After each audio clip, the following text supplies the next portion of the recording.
আসসালামু আলাইকুম প্রিয় চাকরি প্রত্যাশী সবাইকে স্বাগত জানাচ্ছি বিদ্যাবাড়ি ডিজিটাল ক্লাসরুম থেকে। সাথে আছি আমি সাজ্জাদ হোসাইন। আজকে আমরা গুরুত্বপূর্ণ একটা বিষয় নিয়ে আলোচনা করব, সেটা হলো 18তম শিক্ষক নিবন্ধন পরীক্ষা। তো অনেকেই আছেন আপনাদের মধ্যে যারা শিক্ষক নিবন্ধন পরীক্ষার চূড়ান্ত ফলাফলের অপেক্ষায় ছিলেন প্রিলিমিনারি পরীক্ষার, এবং প্রিলিমিনারি পরীক্ষার ফলাফল অলরেডি দিয়ে ফেলেছে, কিন্তু এখনো আপনারা প্রস্তুতি শুরু করেননি বা করব বলে করা হয়নি, বা অনেকে আছেন যারা বইপত্র কিনেছিলেন কিন্তু শুরু করতে পারেননি পড়াটা। তাদের জন্য আজকের সেশনটা খুবই গুরুত্বপূর্ণ। আজকে আমাদের সাথে অনেক গুরুত্বপূর্ণ অতিথিরা থাকবেন। আমাদের বিদ্যাবাড়ির যারা সম্মানিত শিক্ষক মন্ডলী, অনেক বড় একটা প্যানেল আমাদের সাথে থাকবে এবং তারা আপনাদের সাথে এই বিষয়টা নিয়ে কথা বলবে। অর্থাৎ আপনারা যারা 18তম শিক্ষক নিবন্ধন পরীক্ষা দিবেন, লিখিত পরীক্ষায় দেখা যায় অনেকে 3 বার 4 বার 5 বার পরীক্ষা দিয়ে পাশ করতে পারেন না, এবং অনেকে দেখা যায় যে এই নিবন্ধন লিখিত পরীক্ষায় সর্বোচ্চ নাম্বার কিভাবে তুলতে হবে এইটা না জানার কারণে পড়াশোনা অনেক করে যান কিন্তু পরীক্ষা খারাপ করেন। এই বিষয়গুলো নিয়ে আজকে আমাদের আলোচনা। আজকে হলো আমাদের তৃতীয় এবং শেষ ব্যাচ, যেটা শিক্ষক নিবন্ধন লিখিত পরীক্ষার জন্য। এই ব্যাচের আজকে একেবারেই ওরিয়েন্টেশন ক্লাস। আজকে এই ওরিয়েন্টেশন ক্লাসের পরেই আপনারা সবাই রুটিন পেয়ে যাবেন এবং আপনাদের ক্লাস শুরু হবে। আর পাশাপাশি এই ব্যাচটা হলো আমাদের শেষ ব্যাচ, এই ব্যাচেই আমরা সর্বশেষ ভর্তি নিচ্ছি। তো আজকে আমরা আলোচনা করব যে 30 দিনে, যেহেতু আমরা ধরে নিয়েছি কোরবানির পরে এটার পরীক্ষা হবে, এই 30 দিনে কিভাবে প্রস্তুতি নেবেন এই ব্যাপারে আমাদের যারা সম্মানিত শিক্ষক মন্ডলী রয়েছেন ওনারা আপনাদেরকে বিস্তারিত ব্রিফিং দিবেন যে কিভাবে কি প্রস্তুতি নিলে আপনি সর্বোচ্চ নাম্বার তুলতে পারবেন।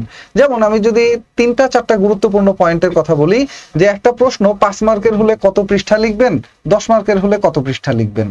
একটা প্রশ্নের জন্য 5 মার্কে আপনি কতটুকু সময় পাবেন, 10 মার্কে আপনি কতটুকু সময় পাবেন।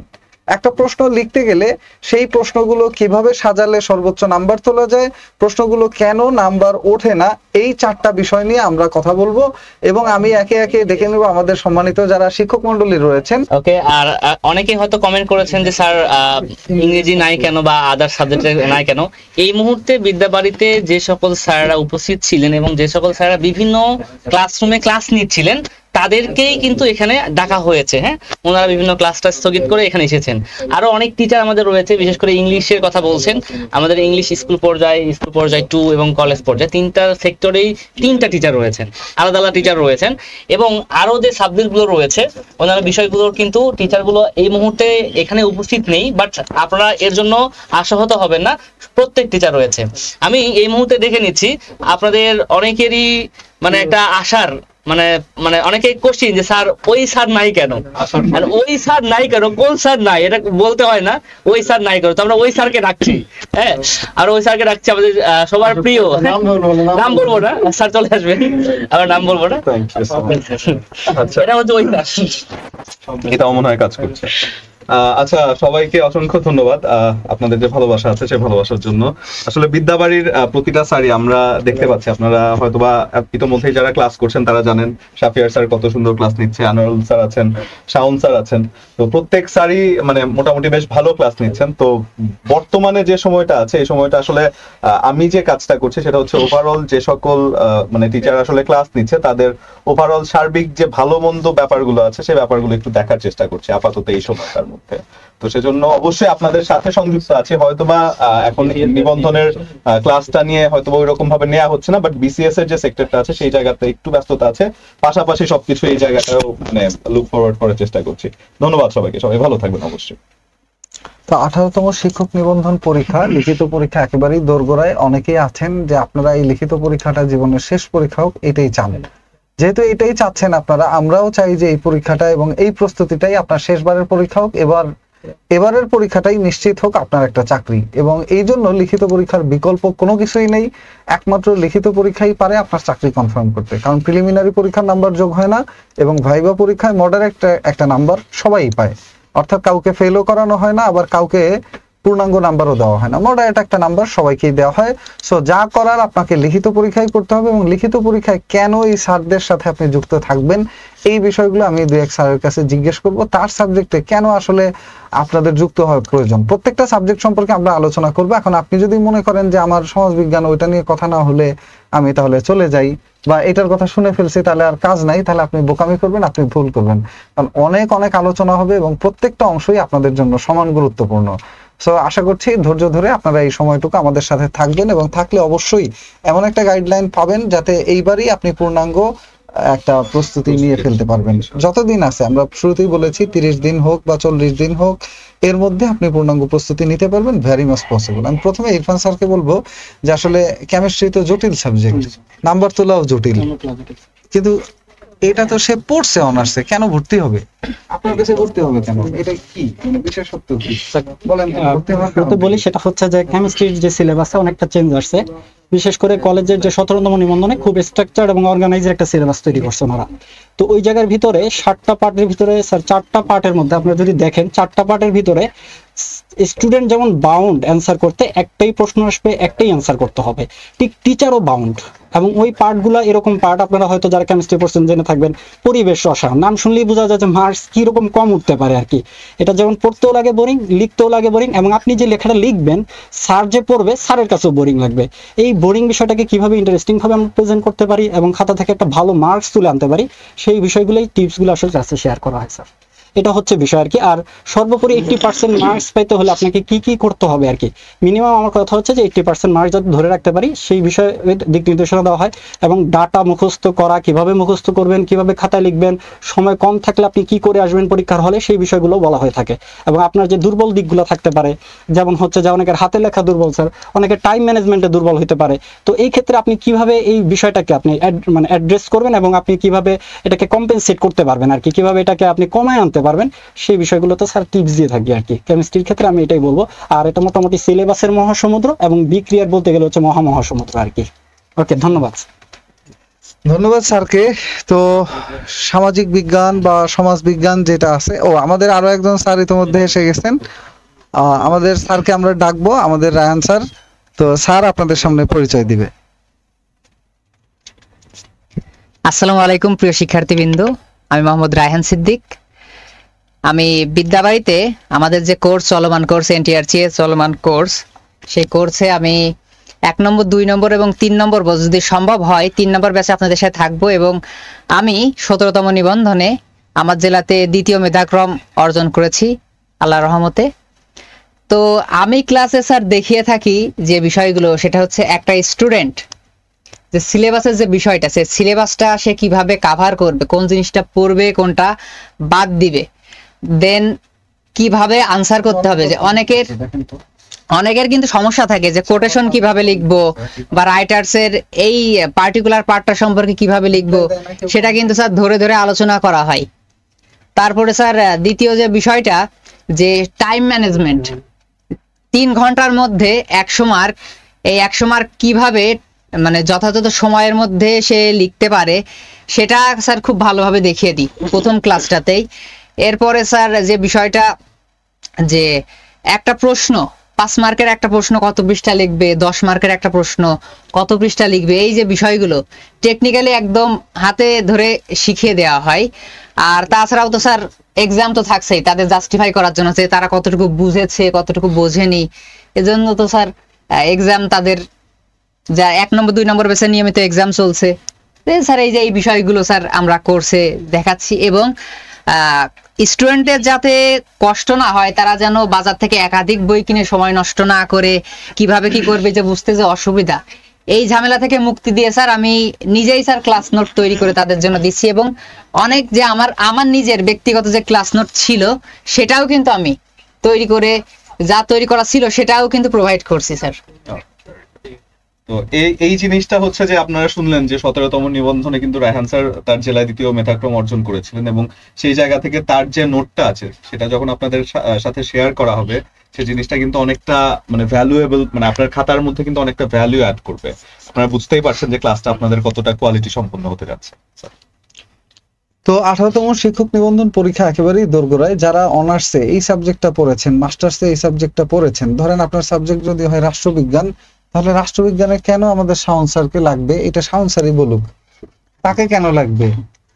আচ্ছা, আমি যেটা মূলত করি রাষ্ট্রবিজ্ঞানের ক্ষেত্রে স্যার, আমরা তো অনেকেই অনেকবার পরীক্ষা দিয়েছি। আমাদের এখানে আমার লাইভ স্টুডেন্ট কয়েকজন আছে যারা মূলত বলেছে যে 3বারের মতো তারা রিটেন দিয়েছে কিন্তু একবারও কোয়ালিফাই করেনি।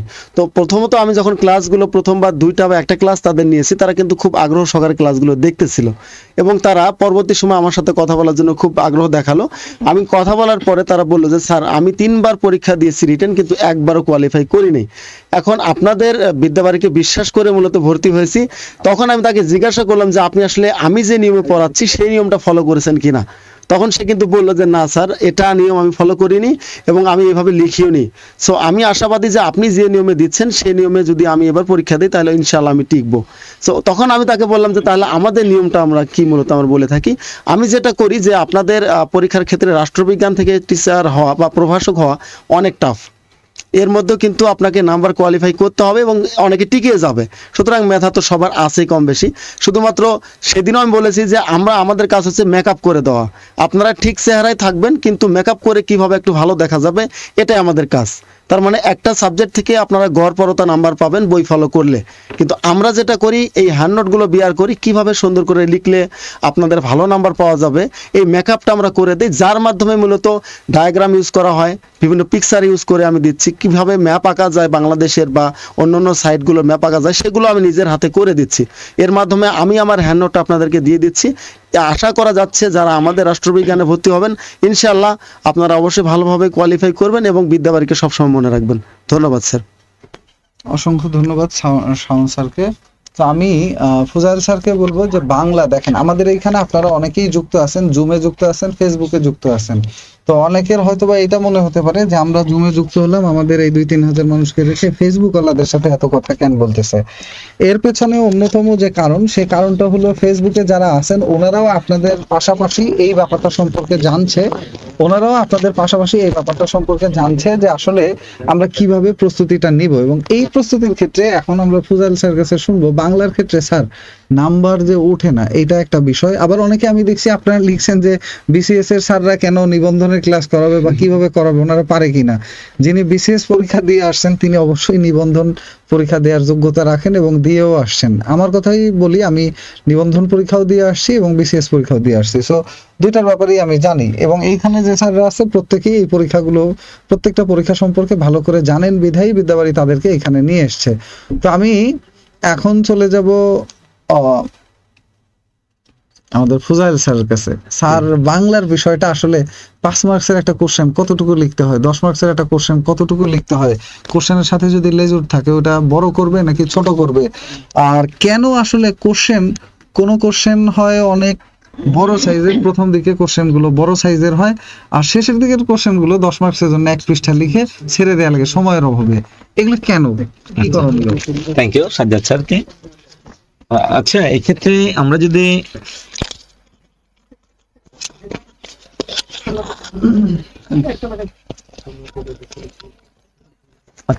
যদি এই বিষয়টা একটু ক্লিয়ার করতে চাই যে প্রথমে আমরা একটু কথা বলতে চাই যে আমরা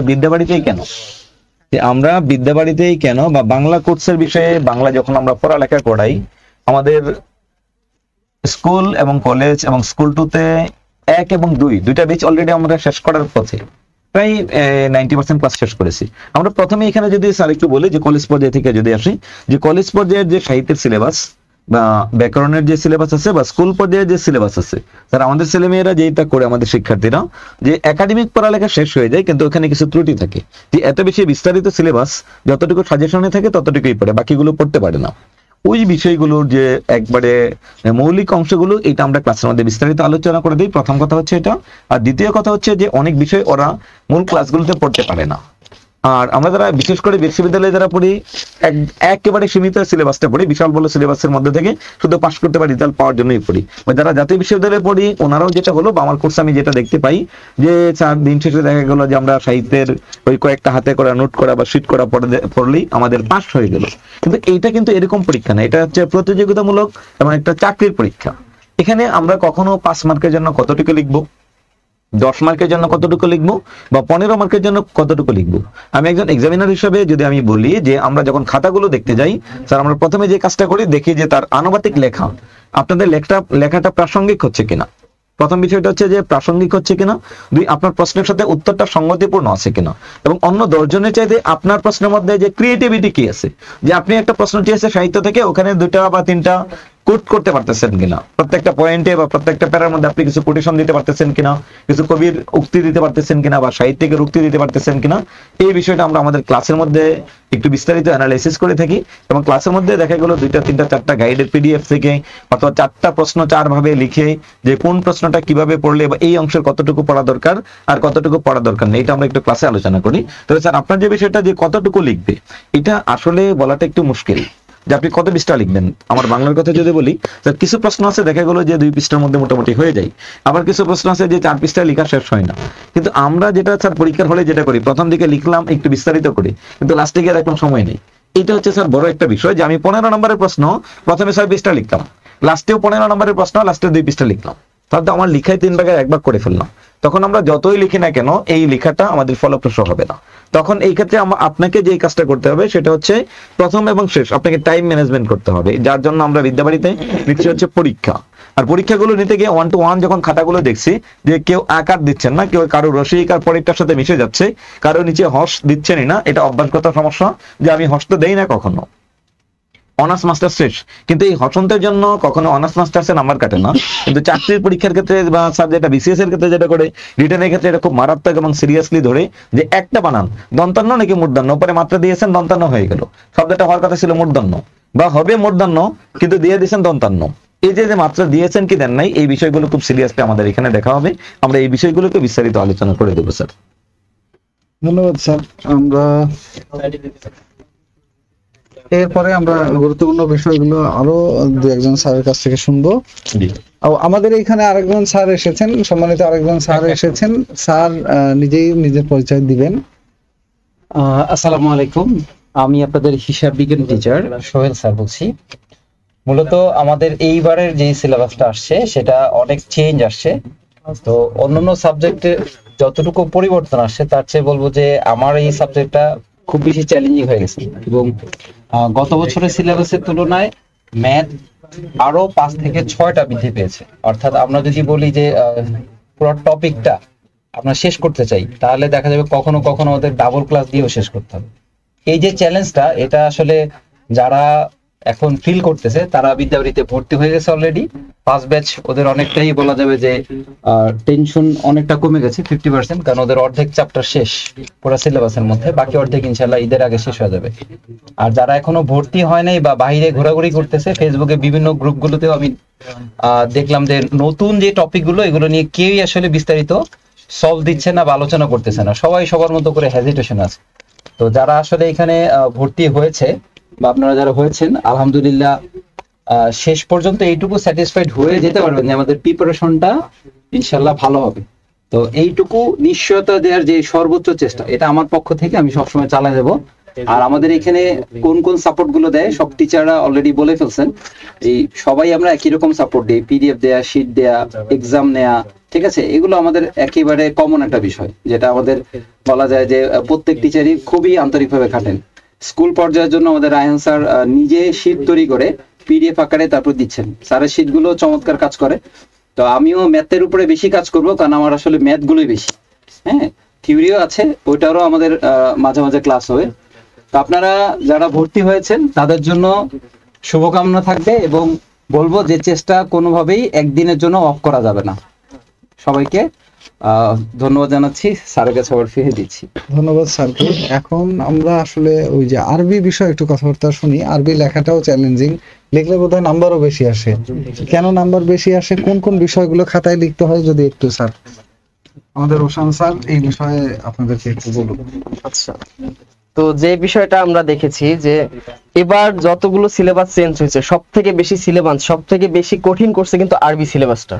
কারণ হচ্ছে গত সপ্তদশ পর্যন্ত আরবিতে স্কুল বা কলেজ পর্যায়ে সহকারী মৌলভী এবং আরবিক যে লেকচারার আছে সেখানে হয়তো 15 থেকে 20 নাম্বার 25 নাম্বার আরবিতে লেখা লাগতো।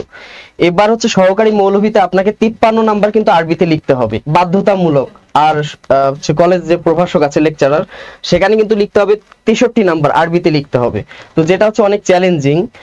তো সেক্ষেত্রে আমি অলরেডি যে 1 এবং 2 নাম্বার যে ব্যাচটি ছিল সেখানে ক্লাস 80% কিন্তু কমপ্লিট করে ফেলছি, এবং সেখানে আরবিতে এখনো যদিও বা বই ওইভাবে পাওয়া যাচ্ছে না, এরপর হচ্ছে আমি নিজে থেকে তৈরি করে তাদেরকে ওইভাবে সবগুলো গাইডলাইন করে দিয়েছি যাতে ওদের কোনো সমস্যা না হয়। যদি হয়তো এখানে স্টুডেন্ট থাকতে পারে, যদি কেউ থাকেন হয়তো বা তারা বলতে পারবেন বিষয়গুলো। আর যেটা হচ্ছে যে আরবি বিষয় নিয়ে আপনাদের কোনো টেনশন করতে হবে না, আমি যেভাবে সুন্দর করে সাজিয়ে গুছিয়ে দিব, একদম সংক্ষেপে সুন্দর করে সাজিয়ে গুছিয়ে দিব। আর হচ্ছে যে এই উত্তরগুলো আমি আপনাদেরকে হ্যান্ড নোটস শেয়ার করি, এরপর হচ্ছে এখানে যে বিষয়গুলো কাজ করি সেটা হচ্ছে কি পিডিএফ তৈরি করি, সেই পিডিএফটাকে আবার ইমেজ আকারে দিই। অনেক ক্ষেত্রে দেখা যায় পিডিএফটা ডাউনলোড করতে পারে না, সমস্যায় ভোগে, সেই ক্ষেত্রে আমি কি সেটাকে ইমেজ আকারেও করে দিই, পিডিএফ লিংকের মাধ্যমেও দিয়ে দিই। আর একটা বিষয় হচ্ছে ইসলাম শিক্ষার ক্ষেত্রে ইসলাম শিক্ষার সিলেবাসটা মোটামুটি একটু বেশি বিস্তারিত না, তো ইসলাম শিক্ষাতেও আমি যেভাবে উত্তরগুলো দেয়া দরকার, প্রায় অনেকগুলো বই থেকে 18, 20টা, 25টা বই, যতগুলো বই আমার দেখা দরকার সেই বইগুলোকে ঘেটে তারপর হচ্ছে আমি প্রশ্ন উত্তরগুলো দিই। আর একটা বিষয় হচ্ছে যে আমাদের ইসলামের ইতিহাস ও সংস্কৃতি যেটা আছে, ইসলামের ইতিহাস সংস্কৃতি কলেজ পর্যায়ে এবং স্কুল পর্যায়ে সামাজিক বিজ্ঞান যেটা আছে ওখানেও আমি ক্লাস নিয়ে থাকি। তো ওই ইসলাম শিক্ষা বিষয়গুলোতে প্রায় হচ্ছে যে অসংখ্য বই থেকে আমি সেই তথ্যগুলো নিয়ে সেগুলোকে একসাথে করে আপনাদেরকে দেওয়ার চেষ্টা করেছি, এবং অলরেডি যে ব্যাচগুলো ইসলাম শিক্ষা কলেজ পর্যায়ে প্রায় ক্লাস শেষের দিকে, আর হয়তো 2-1টা ক্লাস আছে। তো আশা করি যারা নতুন ভর্তি হচ্ছেন, মানে হয়েছেন আপনারা 3 নাম্বার ব্যাচে, তো আপনাদের সমস্যা হবে না, সবকিছু আপনারা রেডি পাবেন, একদম রেডিমেড। ধন্যবাদ স্যারকে। এখন আমরা একটু অ্যাকাউন্টিং এর ব্যাপারে স্যারকে একটু নিলে স্যারের সাথে আমরা কিছু কথাবার্তা বলে নিতে পারি। স্যার অ্যাকাউন্টিং এর ব্যাপারটা 3 বার পরীক্ষা দিয়ে পাস করেননি, একজন লিখছেন। আচ্ছা, আমি ব্যবসায় শিক্ষায় দেখলাম আমাদের ব্যাচে অনেকেই ছিল 3 বার 4 বার পরীক্ষা দিয়েছে কিন্তু পাস করতে পারে না, স্কুল পর্যায়ে পাস করতে পারে না। স্কুলে এবার যারা ব্যবসা শিক্ষায় পরীক্ষা দিবেন তাদের সিলেবাসটা কিন্তু চেঞ্জ হয় না, গত আগের সিলেবাসটা আছে। যারা ব্যবস্থাপনা কলেজ পর্যায়ে পরীক্ষা দিবেন তাদের সিলেবাসটা টোটালি চেঞ্জ। স্কুল পর্যায়ে যারা পরীক্ষা দিবেন ব্যবসা শিক্ষা, তাদের 6টি বিষয়ের উপরে পরীক্ষা হবে। 6টা বিষয় থেকে আপনাকে প্রস্তুতি নিতে হবে 100 নম্বরের। সেক্ষেত্রে 4টা পার্ট থাকবে। ক পার্টে থাকবে হিসাব বিজ্ঞান, হিসাব বিজ্ঞানে 25। এরপর খ পার্টে থাকবে ব্যবসায় পরিচিতি, সেখান থেকে 25 নাম্বার আসবে। এরপর আপনাকে পড়তে হবে ফিনান্স এবং মার্কেটিং, এই দুটো বিষয় থেকে হবে 25 নাম্বারের প্রশ্ন। সর্বশেষ আপনাদের ব্যবসা, উদ্যোগ এবং বাণিজ্যিক ভূগোল, টোটাল এই 6টা বিষয় থেকে আপনাদের 100 নম্বরের প্রস্তুতি নিতে হবে। এক্ষেত্রে সবচাইতে সহজ চাকরি পাওয়া হচ্ছে হিসাব বিজ্ঞানে, যদি আপনি নাম্বারটা তুলতে পারেন। হিসাব বিজ্ঞানের মধ্যে 25-এর মধ্যে 23 পাওয়া যায়। কিভাবে 25-এর মধ্যে 23 পাওয়া যায় সেটা আমি আপনাদেরকে ক্লাসে দেখাবো, এবং যারা অতীতে আমাদের বিগত ব্যাচগুলোতে ছিল তাদেরকে আমি দেখাইছি। যদি আপনি 25-এর মধ্যে 23 তুলতে পারেন, 2টা ম্যাথ আসবে, 2টা ম্যাথের মধ্যে 20, আর একটা সংক্ষিপ্ত প্রশ্নের মধ্যে 5-এর মধ্যে কিভাবে 3 পাবেন এটা নিয়ে আপনাকে টেনশন করতে হবে না। কারণ আপনি যদি বাজারের গাইড থেকে পড়েন, বাজারের গাইড থেকে আপনি পড়ে ভালো নাম্বার তুলতে পারবেন না। যারা আমাদের বিগত এখানে 3-4 বার পরীক্ষা দিয়ে পাস করতে পারে নাই, তাদের এটাই কথা ছিল, তারা বাজারের গাইড থেকে পড়ছে, পরীক্ষা দিচ্ছে, কিন্তু পাস করতে পারে নাই। আর আমরা যে নোটটা দিচ্ছি এটা আমাদের বেসিক বইয়ের আলোকে। আপনি যদি বেসিক বইয়ের আলোকে প্রস্তুতি নেন, আমি সবাইকে একটা লিস্ট করে দিছি, এই 6টা বিষয় আপনি কোথা থেকে পড়বেন। ইন্টারমিডিয়েটের ব্যবসা সংগঠন ব্যবস্থাপনা প্রথম পত্র, দ্বিতীয় পত্র, উৎপাদন ব্যবস্থাপনা প্রথম, দ্বিতীয়, ফিনান্স, এবং যে বইগুলো আছে 6টা বিষয়ের নাম আমি এখানে দিলাম, সেই বইগুলো থেকে 6টা 8টা বই থেকে আমি আপনাদেরকে নোটগুলো করে দিচ্ছি। জাস্ট আপনারা পড়ে পরীক্ষা কি করবেন, নিজের মতো করে প্রেজেন্টেশন করবেন। কোন প্রশ্ন কতটুকু লিখবেন, কিভাবে লিখবেন, টাইম ম্যানেজমেন্টও আমি আপনাদেরকে করে দিয়েছি ব্যাচে। আপনারা যে প্রশ্নগুলো লিখবেন, কতটুকু লিখবেন, কত নাম্বারের মধ্যে লিখবেন, কত নাম্বারের প্রশ্ন, কত মিনিট লিখবেন। আর ব্যবস্থাপনার ক্ষেত্রে হচ্ছে আমাদের এখানে অনেকে আছে 3 বা 4 বার পরীক্ষা দিয়েছে, তারা বলছে যে স্যার আমরা পাস করতে পারিনি। ব্যবস্থাপনার একটা ব্যাচে কিন্তু আমরা কোর্স শেষ করে ফেলছি। ব্যবস্থাপনার একটা ব্যাচে আমাদের সিলেবাসটা টোটালি কমপ্লিট। ওখানে প্রায় 8 থেকে 10 জনের মুখে আমি শুনছি, স্যার আমরা বিগত 3 বা 4 বার কোনোভাবে পাস করতে পারি না, কিন্তু আমরা নিজেরা বিশ্বাস করি এবার আপনি আমাদেরকে যেভাবে গুছাই দিয়েছেন 100% আমরা পাস করবো, এভাবে তাদের কথা বলেছিল। আমিও বিশ্বাস করি আপনারাও সেভাবে পাস করতে পারবেন। এবার ব্যবস্থাপনার সিলেবাসটা কিন্তু টোটালি চেঞ্জ হয়েছে। আগে ব্যবস্থাপনা 5টা মাত্র প্রশ্ন হতো, একটা 15 নাম্বার করেছিল। এইবার আমাদের ব্যবস্থাপনার মধ্যে 10টা ইউনিট দেওয়া হয়েছে, 10টা ইউনিট থেকে 10টা প্রশ্ন হবে, এবং এই 10টা প্রশ্ন সৃজনশীল আকারে, প্রত্যেকটা প্রশ্নের মধ্যে আবার ক, খ, গ পাঠ করা থাকবে। এখন আপনি কিভাবে প্রস্তুতি নেবেন সেটা আমরা ব্যাচের মধ্যে দেখাবো। আর সবচেয়ে বড় কথা হচ্ছে আমরা পরীক্ষায় ফুল মার্ক কেন আনসার করতে পারি না, টাইম ম্যানেজমেন্টটা করতে পারি না, এই জন্য আমরা গ্রুপে প্রতিদিন কিন্তু 2টা করে প্রশ্ন প্র্যাকটিস করাচ্ছি। আপনাকে পরীক্ষায় একটা প্রশ্ন শেষ করতে হবে 18 মিনিটে। এই জন্য আমি প্রতিদিন গ্রুপে 15 মিনিট করে একটা প্রশ্ন দিচ্ছি, 30 মিনিটে 2টা প্রশ্ন। যারা যারা আমাদের প্র্যাকটিসে অংশগ্রহণ করতেছে সবাই কিন্তু চেষ্টা করতেছে 30 মিনিটের মধ্যে 2টা প্রশ্ন শেষ করে কি করতেছে, আপলোড করতেছে।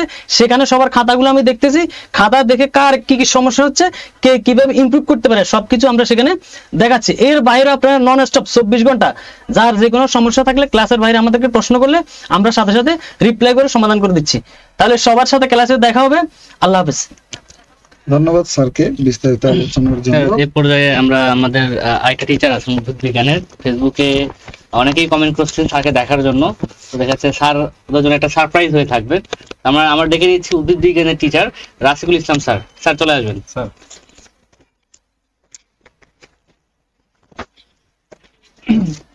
আপনাদের মানে অনেক কাঙ্ক্ষিত ছিল, অনেক কমেন্ট ছিল স্যার আমাদের উদ্ভিদ বিজ্ঞানের স্যার কই, আমাদের উদ্ভিদ বিজ্ঞানের স্যার কই। স্যার বুঝছেন, আপনাকে না দেখে কিন্তু আপনার অনেক ভক্ত হয়েছে বুঝছেন। অবশ্যই কথা বলেন। আসসালামু আলাইকুম, আমি হচ্ছে উদ্ভিদ বিজ্ঞানের টিচার। তো হচ্ছে আপনারা আশা করি সবাই ভালো আছেন। আমি একটু আমার ব্যস্ততার জন্য আসতে একটু লেট হয়ে গিয়েছে, এজন্য আমি আন্তরিকভাবে দুঃখিত। তো হচ্ছে আপনাদের নতুন ব্যাচ উদ্ভিদ বিজ্ঞানের 3 নম্বর ব্যাচ শুরু হতে যাচ্ছে। আর এটার ক্লাসের যেহেতু এনটিআরসি সিলেবাস দিয়েছে, এই সিলেবাসগুলো আমরা ক্লাসে আলোচনা করব। আর এখানে ক্লাসের কিছু সিলেবাসের পরিবর্তন এসেছে, পরিবর্তনগুলো আমরা ক্লাসে দেখব। তো সিলেবাসটা অনেক বড়, আপনাদেরকে আমি ফেসবুকে আগেই পোস্ট করেছিলাম যে সিলেবাসটা যেহেতু অনেক বড়, আপনারা কিছু বই সাজেস্ট করেছিলাম, সেই বইগুলো আর কি ম্যানেজ করে বা যেভাবেই হোক বইগুলো সংগ্রহ করে আপনারা কিছুটা মানে সিলেবাস নিয়ে একটু হচ্ছে দেখবেন, তাহলে আর কি পরবর্তীতে ক্লাসের মধ্যে আর কি জিনিসগুলো আরো সহজ হয়ে যাবে আমি যখন বলবো। তো এখন আর কোনো দুশ্চিন্তার কোনো কারণ নেই। আমি ইনশাল্লাহ চেষ্টা করব আপনাদের সিলেবাসের প্রত্যেকটা টপিকস যেন সুন্দরভাবে এবং মানে খুবই সুন্দরভাবে বোঝাতে এবং হচ্ছে সবগুলো কনফিউশনগুলো ক্লিয়ার করে দিতে আমি চেষ্টা করব আপনাদের এই বিষয়গুলো বোঝানোর জন্য। আর আপনাদের হচ্ছে কোনো ধরনের কোনো প্রবলেম থাকলে ক্লাস করার পরেও কোনো ক্লাসে কোনো ধরনের মানে টপিকস বুঝতে সমস্যা হলে অবশ্যই আপনারা সেই বিষয়গুলো আমাকে ফেসবুকে আপনাদের জন্য সারাক্ষণের জন্য আপনাদের ওপেন করে দেওয়া হয়েছে, আমার মেসেঞ্জারে আমার ফোন নাম্বার দিয়ে দেবো, সেখানে হচ্ছে আপনারা আমাকে জিজ্ঞাসা করতে পারেন। আমি সবগুলো আপনাদের কনফিউশনগুলো দূর করার চেষ্টা করবো ইনশাল্লাহ। তো আপনারা ভালো থাকবেন ইনশাল্লাহ। পরবর্তী প্রথম যেই ক্লাস হবে সেই ক্লাসে আপনাদের সাথে দেখা হবে। সবাই ভালো থাকবেন এর মধ্যে। আসসালামু আলাইকুম।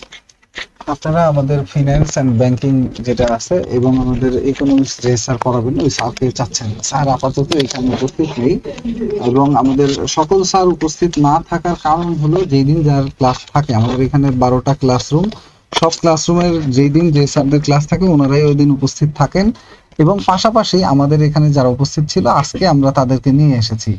সো আশা করি সব স্যারকে আপনারা দেখতে পাবেন পর্যায়ক্রমে। আজকের মতো যেই স্যারদেরকে দেখছেন এরপরে অন্য স্যারদেরকেও দেখবেন। তো আমরা এরপরে বাংলা স্যারের কথাবার্তা একটু শুনবো, কি বলেন? আমাদের বাংলার আনারুল স্যার রয়েছেন, আনারুল স্যারের কাছে বাংলার বিষয়টা একটু বলবো যে স্কুল পর্যায়ে 2-এ এখানে বাংলা কিভাবে পড়বে, আসলে নাম্বার কিভাবে তুলতে পারে। অসংখ্য ধন্যবাদ জানাচ্ছি স্যারকে সুযোগ করে দেওয়ার জন্য। যারা উপস্থিত হয়েছেন সবাইকে আবারও স্বাগত জানাচ্ছি। আপনারা জানেন যে স্কুল পর্যায়ে 2-এর জন্য বাংলায় মাত্র 50 নম্বর রয়েছে এবং বাকিটা হচ্ছে ইংলিশে। তো এই 50-এর মধ্যে কিভাবে 40-এর উপরে পাওয়া যায় সেই বিষয়টা আমরা আপনাদেরকে ক্লাসে দেখানোর চেষ্টা করছি। এবং অলরেডি আমাদের কোর্সে যারা ভর্তি হয়েছেন আপনারা দেখবেন যে আমরা হ্যান্ড নোট টাইপ করে আপনাদেরকে বুঝার সুবিধাতে দিয়ে দিচ্ছি। এবং এইখানে স্যার হচ্ছে সংক্ষিপ্ত প্রশ্ন থাকে 5টি, সেই 5টাতে 5 নম্বর করে থাকে।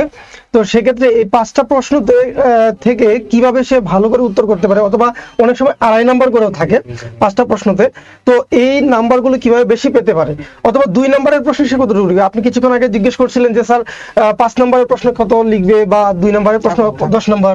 হ্যাঁ, তো সেক্ষেত্রে স্যার 2 নম্বরের প্রশ্ন যেটা আসে স্কুল পর্যায়ে 2-এর জন্য, সেইখানে প্রথমত যে প্রশ্নটা থাকে সেই প্রশ্নটার এক কথায় একটা সাধারণ জ্ঞানের মতো উত্তর দিতে হয়, যেটা আমরা সৃজনশীলে অনুধাবনমূলক প্রশ্ন পেয়ে থাকি। 2 নম্বরের প্রশ্ন যেটা, এই প্রশ্নটাই কিন্তু স্কুল পর্যায়ে 2-এর জন্য এসে থাকে। তো সেক্ষেত্রে অতিরিক্ত কোনো কিছু লেখা যাবে না, আপনার পড়ার জন্য যতটুকু দরকার এবং যতটুকু তথ্যপূর্ণ আলোচনা দরকার আপনি সেটাই লিখবেন। আপনি যদি চিন্তা করেন যে 2 নম্বরের প্রশ্ন আমি সেটা 10 পৃষ্ঠা বা 5 পৃষ্ঠা এমনকি 3 পৃষ্ঠা 2 পৃষ্ঠাও যদি লিখেন আপনার এটা ভুল হবে। আপনি সর্বোচ্চ আধা পৃষ্ঠা লিখবেন 2 নম্বরের প্রশ্নের জন্য। তো এই ধরনের প্রশ্নগুলো এবং মুখস্থের পার্টটা এখানে বেশি, এই মুখস্থের পার্টটাও আমরা বাছাইকৃত করে আপনাদেরকে দিয়ে দিচ্ছি। আজকেও আমি এখানে আসার আগে আপনাদেরকে বাগধারা এবং মুখস্থের যে অন্যান্য বিষয়গুলো রয়েছে সেগুলো কিন্তু দেওয়া শুরু করেছি অলরেডি ইমেজ আকারে, এবং গুরুত্বপূর্ণ তথ্যগুলো দিচ্ছি। আর সবচেয়ে মজার বিষয় হচ্ছে এই বিষয়গুলো আপনারা সবাই ইন্টারমিডিয়েটে পড়ে এসেছেন এবং ইন্টারমিডিয়েটের বাংলা সাহিত্য অংশটুকুই কিন্তু এখানে পড়া। সুতরাং প্রত্যেকটা বিষয়ের মূল ভাব এবং কতটুকু অংশ পড়বেন, বিভিন্ন গাইড বইয়ে দেখবেন যে সেখানে 50টারও বেশি টপিক দেওয়া রয়েছে। আমরা এত টপিক পড়বো না, বাংলা সাহিত্যের জন্য মাত্র 25টা টপিক পড়লেই আমাদের ইনাফ। সেজন্য আমরা আপনাদেরকে সবকিছু গুছিয়ে দিচ্ছি এবং আপনাদের ক্লাসগুলোতে হ্যান্ড নোটও দিচ্ছি বাংলা ক্লাসগুলোতে, এবং পরীক্ষাও নেওয়া হবে। ইনশাল্লাহ সবাই ভালো করবেন এবং স্কুল পর্যায়ে 2 যারা ইনশাল্লাহ আমাদের এখানে ভর্তি হয়েছেন সবাই চাকরিটা ইনশাল্লাহ পেয়ে যাবেন। সবাইকে ধন্যবাদ জানাচ্ছি। ধন্যবাদ স্যারকে। আমরা এই পর্যায়ে রায়হান স্যারকে অনেক শুনতে পাচ্ছি। রায়হান স্যারের কাছ থেকে আমরা কথাবার্তা তো শুনে নিয়েছি অলরেডি। হ্যাঁ জি, আপনি যদি একটু কাইন্ডলি আপনার সাবজেক্ট সম্পর্কে বলেন যে ইতিহাসে কিভাবে নাম্বার তোলা যায় এবং এখানে আসন সংখ্যা তো কম থাকে, কি করণীয়? হ্যাঁ, থ্যাংক ইউ। অনেকেই হচ্ছে যে আমাদের আমরা জানি যে 1 নম্বর এবং 2 নম্বর ব্যাচে অলরেডি ভর্তি হয়েছে, তারা আমার ক্লাসগুলো অলরেডি দেখেছে। এখানে ইতিহাস লিখতে গিয়ে আমাদের যে মেইন সমস্যাটা সেটা হচ্ছে প্রাচীন ইতিহাস লিখতে গিয়ে অনেকে হচ্ছে যে তথ্যগুলো খুঁজে পায় না, এটা সবারই জানা। তো এই জায়গাটা হচ্ছে যে আমাদের বিশেষ করে আমি হচ্ছে যে একদম বিভিন্ন বই ঘেটে ঘেটে আমি যখন কাজ করি আমার সহকর্মী অনেকেই দেখেন যে 7-8টা বই থেকে হচ্ছে যে এই তথ্যগুলো কালেক্ট করে হচ্ছে বিশেষ করে প্রাচীন ইতিহাসটা ম্যাপ সহ এবং রেফারেন্স সহ হচ্ছে যে তাদেরকে আমি হ্যান্ড নোট আকারে দিয়ে দেই এবং আমাদের ক্লাসগুলোতে তারা রেকর্ডেড পায়। আর পাশাপাশি তাদের যদি পার্সোনাল কোনো জিজ্ঞাসা থাকে তাহলে হচ্ছে যে তারা আমাকে যে কোনো সময় হচ্ছে যে নক করতে পারে। আমি জানলে অবাক হবেন যে কিছুক্ষণ আগেও এক শিক্ষার্থী হচ্ছে যে রংপুর লাইব্রেরিতে গিয়ে হচ্ছে যে আমাকে ফোন দিয়েছে, মানে মেসেঞ্জারে নক করেছে যে স্যার আমি কোন বইটা কিনবো। আমি এত ব্যস্ততার মধ্যেও হচ্ছে যে তাকে হচ্ছে যে বইয়ের ছবি তুলে হচ্ছে যে পাঠিয়ে দিলাম যে এই বইটা কিনতে হবে, মানে তিনি কিন্তু খুবই প্লিজড। মানে বিদ্যাবাড়ির এই জায়গাটাতে হচ্ছে ইউনিক, আমাদের সব টিচাররাই বেশ কোঅপারেটিভ এবং তাদেরকে যখন যেটা প্রয়োজন তখন সেটা দিয়ে যাচ্ছে। আর আরেকটি বিষয় স্যার, অনেকেই মনে করে যে ইতিহাস মানে বোধহয় আসলে বিস্তারিত অনেক কিছু লিখতে হয়, আসলে এই বিষয়গুলো আমরা ক্লিয়ার করে দেই। অনেকে হচ্ছে যে প্রশ্নের ধরন সম্পর্কে জানে না, প্রশ্নের মানবন্টন সম্পর্কে জানে না। আরেকটি যেটা বিষয় সেটা হচ্ছে যে সাজেশন, এটা সবার একটা কাঙ্ক্ষিত জায়গা যে স্যার একটা সাজেশন দেন। আপনারা জানলে স্যার অবাক হবেন যে আমাকে ঢাকা বিশ্ববিদ্যালয়ের শিক্ষার্থীরা তারা হচ্ছে যে নক দিচ্ছে যে স্যার হচ্ছে যে কোন কোন বিষয়গুলো পড়তে হবে। তারপর চট্টগ্রাম, রাজশাহী বিশ্ববিদ্যালয়, এই সমস্ত বিশ্ববিদ্যালয় এবং ইভেন দায়িত্বে আছে, একটা কলেজে দায়িত্বে আছে, তারা হচ্ছে যে আমাকে নক দিচ্ছেন যে কোন কোন বিষয়গুলো পড়তে হবে বা কতটুকু পড়লে ভালো করা যাবে বা কতটুকু লিখতে হবে। এই সমস্ত বিষয়গুলো কিন্তু হচ্ছে যে আমরা ক্লাসে তাদেরকে বলে দিই। আমরা আসলে বেশি কথা বলবো না, আমার কথা হচ্ছে আপনারা ক্লাস করলেই বুঝতে পারবেন যে ইতিহাস যে একটা ইন্টারেস্টিং সাবজেক্ট হতে পারে এবং ইতিহাস পড়েও যে হচ্ছে যে মানুষ তৃপ্তি ফিল করতে পারে। আমার মনে হয় যে ক্লাস করলে ইনশাল্লাহ সেই জিনিসটা আপনি বুঝতে পারবেন। আমি বলবো যে বিদ্যাবাড়ির সাথেই থাকুন এবং হচ্ছে যে আরেকটি বিষয় যে ভর্তি কিন্তু আমরা এরপর আর নিব না স্যার, এটা একটা গুরুত্বপূর্ণ মেসেজ যে এটা আমাদের লাস্ট ব্যাচ, কারণ হচ্ছে যে এরপরে আমরা আর ভর্তি নিব না এবং যারা এখন ভর্তি হবেন তাদেরকে আমরা হচ্ছে অবশ্যই জুনের মধ্যে ক্লাসগুলো শেষ করে দিব এবং যেহেতু তাদের লিখিত পরীক্ষার একটা সম্ভাব্য ডেট হচ্ছে যে জুলাইয়ের শেষের দিকে, তার মানে জুনের শেষ হলেও তারা হচ্ছে যে রিভিশন করতে পারবে। তো আপনারা তাড়াতাড়ি ভর্তি হয়ে নেবেন, বিদ্যাবাড়ির সাথেই থাকবেন। Thank you. তো এই ক্ষেত্রে আমরা একটা মেসেজ যেটা আমরা বলতে চাই, সাজা স্যার বাকি অংশটুকু আমাদের কিছু স্লাইড ছিল মনে হয় দেখানোর জন্য, তো অনেকেই জানতে চেয়েছিলেন, আমরা যদি একটু আলোচনা করে নিতাম স্যার। আলোচনা চলে যায় একটু দেখি। চলুন সবাই একটু আলোচনা করে আপনাদের এই ব্যাচে যারা আসলে যে সকল শিক্ষকগণ ক্লাস নেবেন, মানে নিবন্ধনের লিখিত ব্যাচগুলোতে যে সকল স্যারগণ ক্লাস নিচ্ছেন এবং নিবেন তাদের কথাই বলছি। আমরা একে একে চলে যাই স্যার। এবং আরো একটা প্রশ্ন যে স্যার আমাদের তো আজকে ওরিয়েন্টেশন, তাহলে মূল ক্লাস কবে থেকে হবে? একটা কোশ্চিন সবার মধ্যে যে আমাদের আজকে ওরিয়েন্টেশন হলো, মূল ক্লাস কবে থেকে হবে? তো আপনাদের যারা ভর্তি হয়েছেন তারা কিন্তু অলরেডি গ্রুপে দেখতে পাবেন, হ্যাঁ আপনাদের গ্রুপে এই করা আছে, রুটিন দেওয়া আছে। অনেকেই হয়তোবা গ্রুপে যুক্ত হন নাই, গ্রুপে যুক্ত না হলেও আপনি এইখানে আমাদের লাইভের মাধ্যমে যারা যুক্ত আছেন তাদের সবাইকে আমি এই মেসেজটা দিতে চাই যে আসলে কোন ব্যাচে কবে থেকে ক্লাস হবে, এতটুকু শুধু। হ্যাঁ, কোন ব্যাচে কবে থেকে ক্লাস হবে এইটা অনেকেরই জানার একটা আগ্রহ আছে, স্যার আমার ব্যাচে ক্লাস কবে।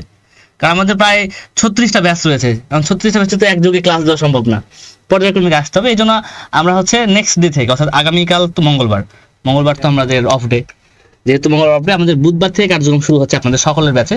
একটু যাই আগামী দিনে কোন সকল মানে যে সকল ক্লাসগুলো শুরু হচ্ছে একটু দেখে আসে। আগামী 22 তারিখ, আগামী 21 তারিখ তো অফ থাকছে, 22 তারিখ থেকে শুরু হচ্ছে বাংলা স্কুল পর্যায়ে লাইভ ব্যাচ, স্কুল পর্যায়ে কলেজ পর্যায়ে 22 তারিখ। একটু নোট ডাউন করে নেবেন যে আসলে কোন সাবজেক্ট থেকে হচ্ছে। স্যার আপনি বলেন। বাংলা কলেজ, বাংলা স্কুল, ইংরেজি কলেজ এবং গণিত স্কুল পর্যায়ে, গণিত কলেজ পর্যায়ে, এই সব সাবজেক্টের ক্লাস শুরু হচ্ছে আগামী 22 তারিখ। আরো আছে মনে হয় স্যার, আগামী 22 তারিখ এই সব সাবজেক্টগুলো ক্লাস শুরু হচ্ছে। এরপরে দেখেন, এরপরে যেটা আছে ব্যবসায় শিক্ষা স্কুল পর্যায়ে লাইভ ব্যাচ 3, ইসলাম শিক্ষা স্কুল পর্যায়ে, তথ্য ও যোগাযোগ প্রযুক্তি স্কুল পর্যায়ে, শিক্ষক নিবন্ধন স্কুল পর্যায়ে লাইভ, এটা স্কুল 2, এটা আসলে একটু ভুল করা আছে, এটা স্কুল পর্যায়ে 2 এর। তারপরে হিসাব বিজ্ঞান কলেজ পর্যায়ে লাইভ ব্যাচ 3, ইতিহাস কলেজ পর্যায়ে লাইভ ব্যাচ 3 এবং সমাজকর্ম বা সমাজ কল্যাণ লাইভ ব্যাচ 3। স্যার আপনি মনে হয় এবারে যুক্ত আছেন না, এবারে আপনি ক্লাস নেন স্যার। এরপরে দেখেন 22 তারিখে আরো যাবে ক্লাস শুরু হবে তথ্য ও যোগাযোগ প্রযুক্তি কলেজ পর্যায়ে 3, উদ্ভিদবিদ্যা কলেজ পর্যায়ে লাইভ ব্যাচ 3, ফিনান্স ও ব্যাংকিং কলেজ পর্যায়ে লাইভ ব্যাচ 2, মার্কেটিং কলেজ পর্যায়ে লাইভ ব্যাচ 2 এবং অর্থনীতি কলেজ পর্যায়ে। এছাড়া আগামী 23 তারিখে যে ব্যাচের ক্লাস শুরু হচ্ছে, এগুলো ছিল 22 তারিখ। 23 তারিখে যাদের শুরু হচ্ছে সেটা হলো ইংরেজি স্কুল পর্যায়ে, সামাজিক বিজ্ঞান স্কুল পর্যায়ে, ভৌত বিজ্ঞান স্কুল পর্যায়ে, সহকারী মৌলভী স্কুল পর্যায়ে এবং কারুকলা স্কুল পর্যায়ে। তারপরে যদি আমরা বলি, দেখেন এখানে এরপরে যে ব্যাচগুলো ক্লাস শুরু হচ্ছে, আগামী 23 তারিখ শুরু হচ্ছে সমাজবিজ্ঞান কলেজ পর্যায়ে লাইভ ব্যাচ, রাষ্ট্রবিজ্ঞান কলেজ পর্যায়ে লাইভ ব্যাচ, এরপরে আছে আপনার আরবি কলেজ পর্যায়ে লাইভ ব্যাচ 3, ভূগোল ও পরিবেশ কলেজ পর্যায়ে লাইভ ব্যাচ 3। এরপরে 24 তারিখে গেল 22 আর 23, 24 তারিখে যাদের ক্লাস শুরু হয়েছে ওনাদের আছে হলো শারীরিক শিক্ষা স্কুল পর্যায়ে, কৃষি শিক্ষা স্কুল পর্যায়ে, জীববিজ্ঞান স্কুল পর্যায়ে, কৃষি শিক্ষা কলেজ পর্যায়ে এবং ব্যবস্থাপনা কলেজ পর্যায়ে। 24 তারিখে আরো শুরু হচ্ছে রসায়ন কলেজ পর্যায়ে, পদার্থবিজ্ঞান কলেজ পর্যায়ে, ইসলাম শিক্ষা কলেজ পর্যায়ে এবং আছে ইসলামের ইতিহাস কলেজ পর্যায়ে লাইভ ব্যাচ 3, প্রাণীবিদ্যা কলেজ পর্যায়ে লাইভ ব্যাচ 3। এই হলো মোটামুটি আমাদের যতগুলো ব্যাচ বা যতগুলো কোর্স, সকল কোর্সের ডিটেইলস। স্যার অনেকেই কমেন্ট করেছে যে আসলে কয়টা থেকে ক্লাস হবে, টাইমটা কখন, এই টাইমটা কখন এটা জানার জন্য আপনারা আপনাদের সিক্রেট যে গ্রুপটা রয়েছে, আপনারা যারা ভর্তি হয়েছেন, ভর্তি হওয়ার পরে আপনাকে যে গ্রুপে অ্যাড করা হয়েছে, এই গ্রুপটাতে একটু চোখ রাখবেন। এটা যেদিন আপনার ক্লাস, অর্থাৎ আপনার ক্লাসটা মনে করেন 22 তারিখে রয়েছে, যেহেতু আপনার ক্লাস 22 তারিখে রয়েছে, 21 তারিখ রাত 10টার মধ্যে আপনার গ্রুপে নোটিশ যাবে জুম আইডি এবং পাসওয়ার্ড নিয়ে, এবং কখন ওই ক্লাসটি অনুষ্ঠিত হবে সেটা আপনাকে বলে দেওয়া হবে ওই ক্লাসে, অর্থাৎ আপনার গ্রুপে একটু চোখ রাখতে হবে। ওকে স্যার, অনেক কমেন্ট করেছেন, অনেকে কমেন্ট হয়তো পড়া হয়নি, অনেকে রাগও করেছেন, মন খারাপ করেছেন, অভিমান করেছেন স্যার। তো এই হচ্ছে মোটামুটি আমাদের এই ব্যাপারগুলো রয়েছে। আপনারা আর অনেকেই হয়তো কমেন্ট করেছেন, স্যার যদি একটু বলতেন ব্যাপারগুলো নিয়ে।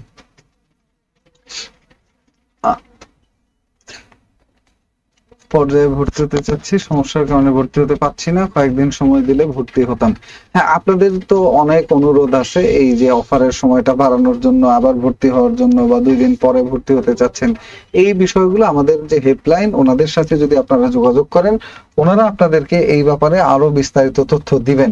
আবার অনেকে নাম্বার দেয়া আছে এখানে, হ্যাঁ এই যে দেখেন নাম্বারগুলো এখানে দেয়া আছে 01896060800 এখান থেকে শুরু করে 849 এই পর্যন্ত পূর্ণাঙ্গ সকল বিষয় সম্পর্কে বিস্তারিত আলোচনা রয়েছে। 01896060800, 800, 1, 2, 3, 4, 5, 6, 7, 8, 9, 10 এইভাবে 849 পর্যন্ত যে কোনো নাম্বারে ফোন করে আপনারা যে কোনো তথ্য জেনে যাবেন। এটা হলো বিষয়। এখন আসেন আমি অল্প 2 মিনিট বা 5 মিনিট কিছু বিষয় নিয়ে কথা বলবো। নিবন্ধন পরীক্ষার ক্ষেত্রে কিছু গুরুত্বপূর্ণ বিষয় থাকে, সেই বিষয়গুলো নিয়ে আমি একটু কথা বলবো। আপনাদের যেহেতু ওরিয়েন্টেশন ক্লাস আসছে অনেকেরই, তো অনেকের আবার আফসোস থেকে যাবে যে কেন আসলে ওরিয়েন্টেশন ক্লাসে আমরা তো কিছু পাইলাম না, আপনারা শুধু ফেসবুক নিয়েই কথা বললেন। তো এইখানে আমি কয়েকটা কথা আজকে আপনাদেরকে বলতে চাচ্ছি। তার মধ্যে গুরুত্বপূর্ণ কথা, আপনারা একটু মনোযোগ দিয়ে আগামী 5 মিনিট শুধু আমাকে শুনবেন।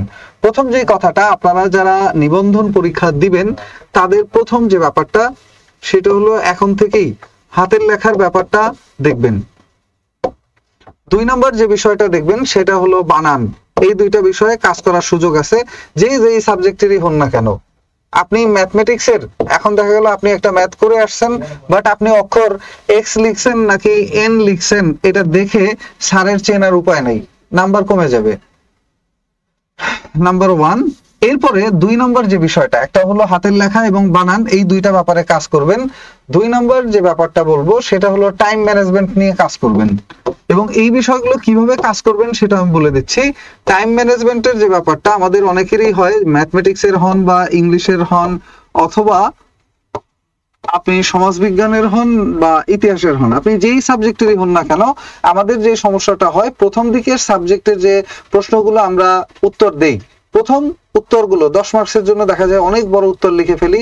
প্রথমে আমরা লেখা যায় যে 5 মার্কসের প্রশ্নের জন্য 2 পৃষ্ঠা লিখে বসছি, শেষে 10 মার্কসের জন্য 1 পৃষ্ঠা লেখার মতো টাইম হাতে থাকে না।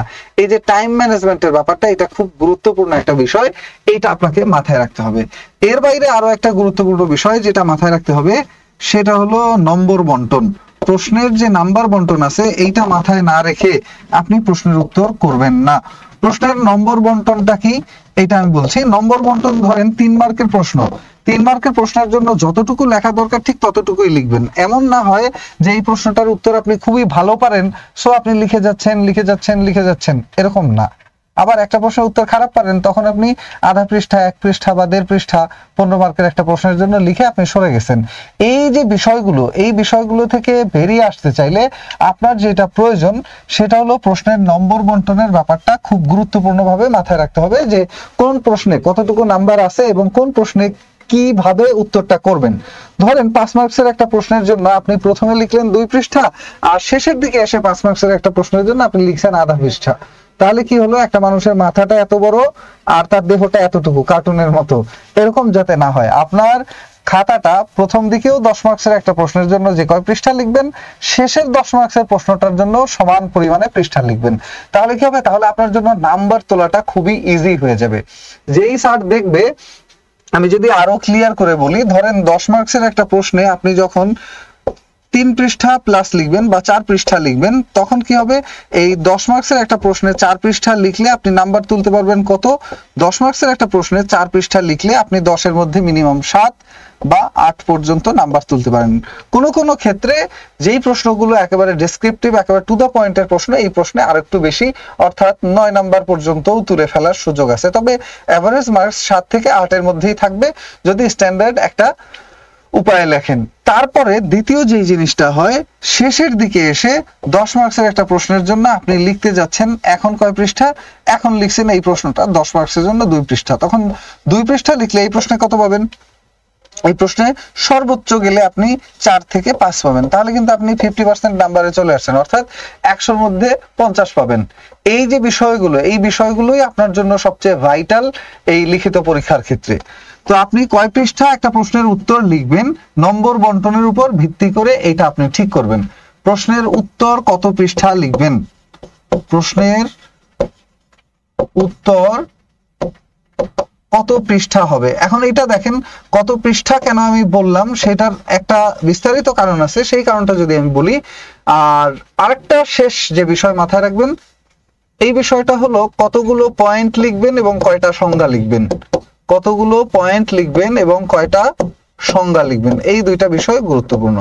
কতগুলো পয়েন্ট এবং কয়টা সংজ্ঞা আপনারা খাতায় লিখবেন, এই কয়টা বিষয় নিবন্ধন লিখিত পরীক্ষায় যদি আপনি সর্বোচ্চ নাম্বার তুলতে যান, আপনাকে এই কথাগুলো অবশ্যই মাথায় রাখতে হবে। এখন দেখেন আমি একটা করে কথা বলি। টাইম ম্যানেজমেন্ট এবং আপনার হলো এই প্রশ্নের নম্বর বন্টন, এই দুইটা যেরকম সম্পর্কিত, এইটার সাথে সম্পর্ক আছে প্রশ্নের পৃষ্ঠা, কত পৃষ্ঠা উত্তর হবে, এবং এইখানে যেটা আছে আপনার হাতের লেখা এবং বানান, এই দুইটা জিনিস। ধরেন শুরুর দিকে আপনি 100 মার্কসের যদি আমরা মার্কস ডিস্ট্রিবিউশন করি, তাহলে আরো ক্লিয়ারলি আপনারা বুঝতে পারবেন। যে কোনো একটা সাবজেক্ট হিসেবে আপনি ধরে নেন, সাবজেক্ট যে কারো যে কোনোটা হোক, আপনি যে কোনো একটা সাবজেক্ট আমরা ধরে নিচ্ছি, ধরে নিয়ে আরো বিষয়টা নিয়ে ক্লিয়ার আলোচনা করছি। ধরেন একটা সাবজেক্টে আপনি লিখবেন, এখন আপনার হাতের সময় আছে 3 ঘন্টা। এইটা কিন্তু খুবই গুরুত্বপূর্ণ একটা কথা বলছি, এইটা আগামী কালকে থেকেই ফলো করার চেষ্টা করবেন। 3 ঘন্টা সময় নিয়ে আপনি লেখা শুরু করলেন এবং এইখানে নাম্বার আছে 100 নাম্বার। এখন আমরা ইউজুয়ালি কি করি, প্রথম দিকে 15 মার্কসের যে প্রশ্নগুলো থাকে বা কারো ক্ষেত্রে 10 মার্কসের প্রশ্ন থাকে, যারা সামাজিক বিজ্ঞান স্কুল পর্যায়ে পরীক্ষা দিবেন ওনাদের থাকে 10 মার্কসের প্রশ্ন। তো এই ক্ষেত্রে কি জিনিস দেখা যায়, দেখেন যারা প্রশ্নের উত্তর দিবেন 15 নম্বরের, এই 15 নম্বরের একটা প্রশ্ন ইউজুয়ালি আমরা লিখতে বলি কত পৃষ্ঠা, 5 থেকে 6 পৃষ্ঠার মতো, মিনিমাম 5 পৃষ্ঠা 15 মার্কের জন্য আপনি লিখবেন। তো এখন এই 5 পৃষ্ঠা লিখলে কি কি থাকে 5 পৃষ্ঠার মধ্যে, আমি যদি এই মার্কসের ডিস্ট্রিবিউশন করি, মার্কসটা ডিস্ট্রিবিউশন করলে আপনি দেখবেন প্রথমে থাকে এই প্রশ্নটার একটা সংজ্ঞা, ভূমিকা এবং সংজ্ঞা। এখন ভূমিকা শব্দটা প্রশ্নে কি লিখতে হয় নাকি হয় না? ভূমিকা কথাটা প্রশ্নের মধ্যে একেবারে ডিরেক্টলি কোনোভাবেই লিখবেন না। প্রশ্নের উত্তর লেখার সময় শুরুতে একটা কমন প্যারা লিখবেন, জেনারেল প্যারা, যেটা ভূমিকার কাজ করবে, বাট সেখানে ভূমিকা শব্দটা কোথাও উল্লেখ করার প্রয়োজন নেই। এরপরে আসেন সংজ্ঞায়, যদি আপনি চলে যান, সংজ্ঞার শুরুটা হয় একটা সাধারণ সংজ্ঞা দিয়ে, যেখানে ধরেন আপনি আমার সাবজেক্ট সমাজ কর্ম, এটা নিয়ে যদি আমি বলি সমাজকর্ম, এই কথাটা লিখে এরকম একটা টান দিয়ে একটা পয়েন্ট বানালেন, এবং এই পয়েন্টে সমাজকর্মের সাধারণ কথা বলতে কিছু কথা আছে, অর্থাৎ সাধারণ অর্থে, এই কথাটা লিখে আপনার ভাষায় একটা সংজ্ঞা দিবেন। দ্বিতীয় সংজ্ঞাটা যেটা দিবেন সেটা দিবেন কি, দ্বিতীয় সংজ্ঞাটা দিবেন আপনার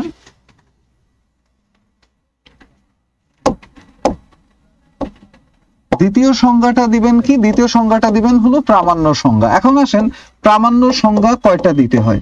প্রামাণ্য সংজ্ঞা দিতে হয় একটা, সর্বোচ্চ 2টা। এটা ডিপেন্ড করে একটা দিবেন নাকি 2টা দিবেন, এটা ডিপেন্ড করে আসলে প্রশ্নটার মার্কস কত।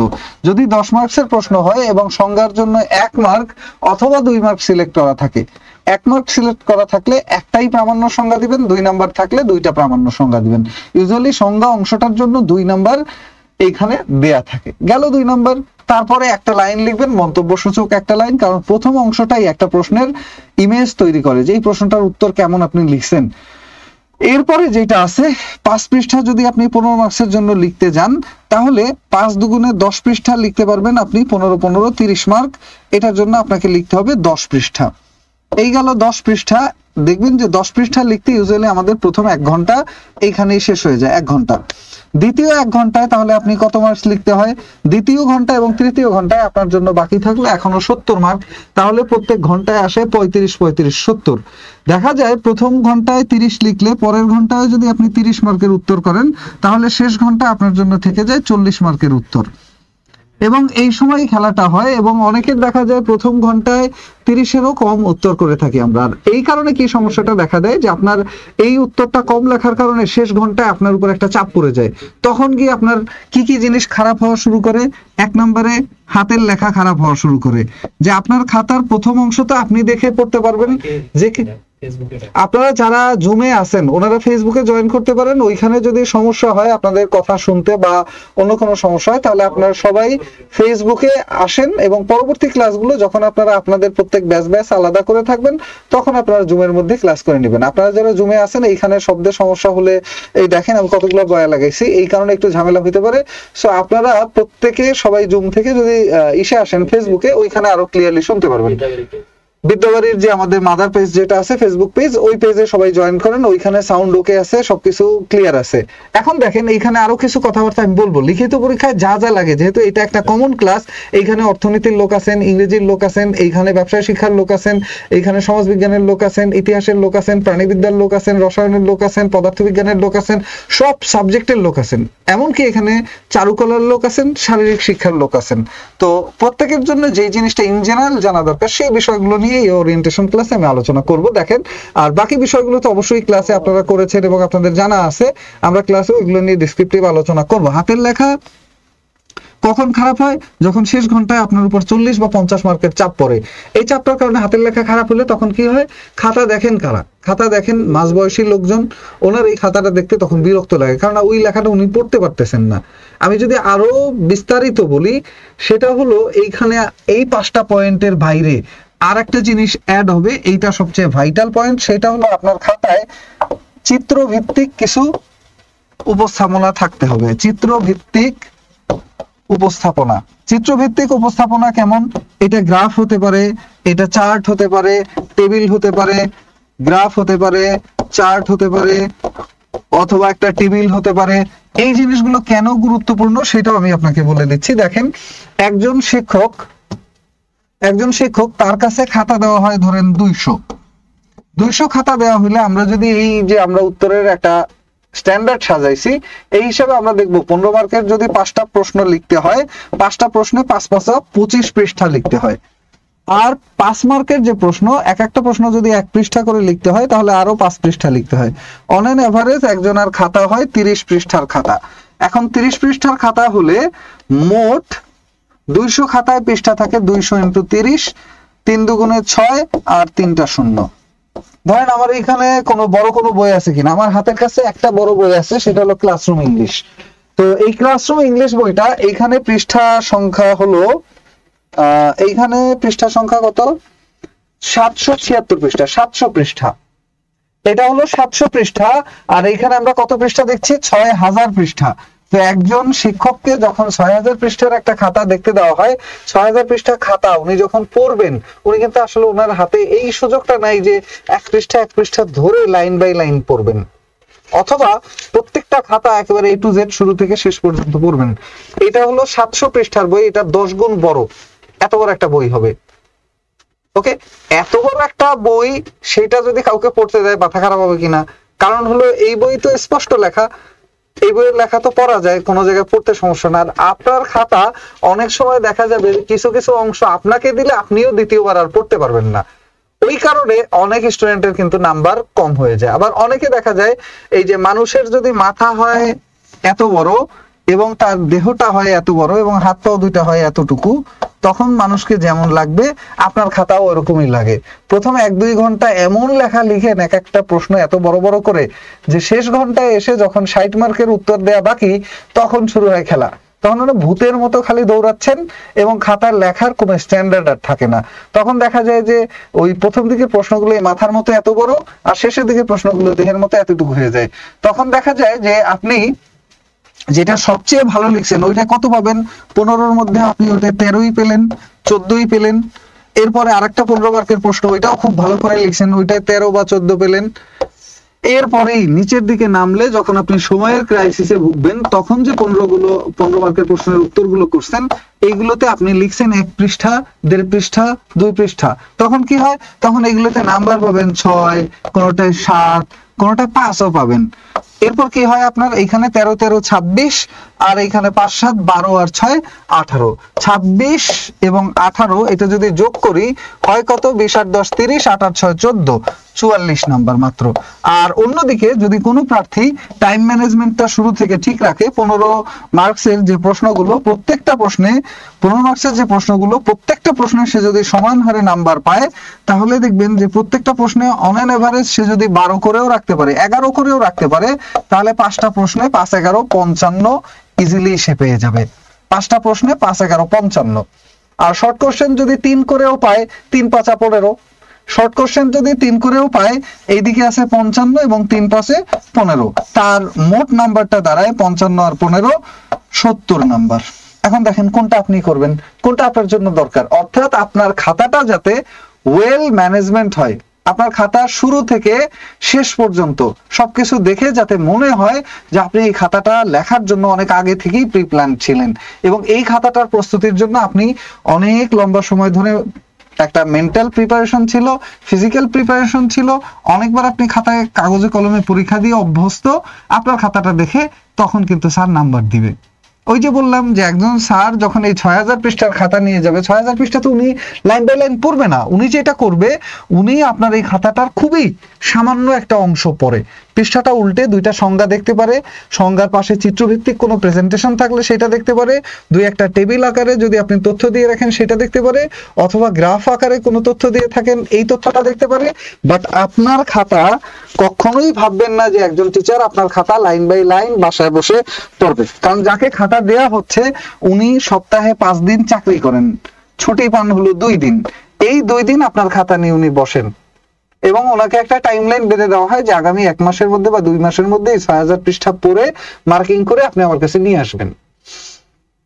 তো এই 2 দিন করে সময় পেয়ে 1 মাসের মধ্যে, তাহলে আমি মাসে সময় পাই কয়দিন? 8 দিন। এই 8 দিনের মধ্যে আবার ওনার বাজার করতে হয়, বউ বাচ্চাকে সময় দেয়, সো কতটুকু পড়া যায় এটা তো আপনিই ভালো বুঝেন, আপনাকে দিলেও সেম জিনিসটা হবে। সো আপনাকে মাথায় রাখতে হবে চিত্রভিত্তিক উপস্থাপনা প্রত্যেক প্রশ্নে দেওয়ার চেষ্টা করবেন। এখন যেই প্রশ্নে নাই, ধরেন ভিসিয়াস সার্কেল অফ পভার্টি, দারিদ্র্যের যে দুষ্ট চক্র, এই দারিদ্র্যের দুষ্ট চক্রটা আপনি দেখছেন কিনা? দারিদ্র্যের দুষ্ট চক্র, দুষ্ট চক্র এই জিনিসটা কিভাবে আপনি ছবিতে প্রেজেন্ট করে দেখাইবেন? দারিদ্র্যের দুষ্ট চক্র এটা একটা কমন জিনিস বললাম আমি। দারিদ্র্যের দুষ্ট চক্র, মানুষের কি হয়? মানুষের পুঁজি বা মূলধন কম, এই পুঁজি বা মূলধন কম হওয়ায় তার কি হয়? বিনিয়োগ কম হয়। পুঁজি কম হওয়ায় তার বিনিয়োগ কম হয়, এবং বিনিয়োগ কম হওয়ায় সে কি হয়? লাভ কম হয়, এবং লাভ কম হয় তার আবার কি হয়? তার আবারও পুঁজি কম হয়, তার আবারও এদিকে তার আবারও পুঁজি কম হয়, এবং এইভাবেই সে দারিদ্র্যের এই চক্রটার মধ্যে আটকে থাকে।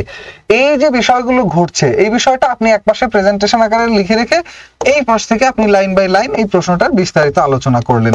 তখন কিন্তু একজন স্যার আপনার এটা ধরেন খাতাটা যখন খুলবে, খাতাটা খুলেই যখন এই জিনিসটা পাবে একপাশে, এইটা চোখ দিয়ে উনি দেখে বলবে যে না, এই ছেলেটার খাতাটা আলাদা একটা খাতা, এই ছেলের খাতার মধ্যে স্পেসিফিক একটা জিনিস পাওয়া গেছে। তখন কিন্তু একটু নজর দিবে, আপনার খাতাটা উনি অন্যদের খাতা থেকে আলাদা হিসেবে নিবে। নাম্বার 2, কালির ব্যবহার।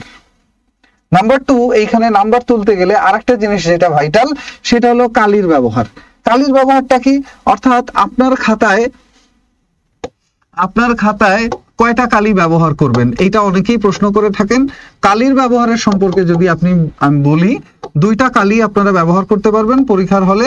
একটা হলো কালো কালি আর একটা হলো নীল কালি। একটা কালো একটা নীল কালি।